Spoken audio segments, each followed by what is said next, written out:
Өзүбүз жаңы жылды майрамдабасак да кээ бир туугандарыбыз тилекке каршы майрамдоодо. Сизге суроом, ошол күнү түнү туугандарыбыз үйлөрүнө чакырышып жатышат.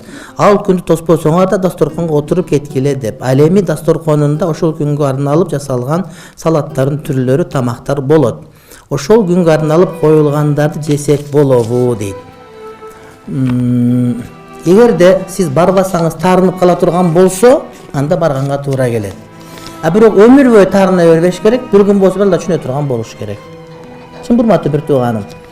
Барбай койсоң булар ушундай намаз окусун ушинтип кетишет, бардыгы вахабист болот, хизбут болот деп өрсөгө беришет да. Ошондой кечир туугандарга барбай койсоң таарынып дагы динден алыстай турган болсо, анда барганга туура келет. Урматтуу бир тууганым. Анан ошого чейин эмес, мурдатан эле бышырылган компост-сампотторунан жей бересиң. Свежий бышырылган эмес тамактар, ага чейин сентябрда жапкан салаттар бар го. Ошолордон жеп турасың барып, иншалла.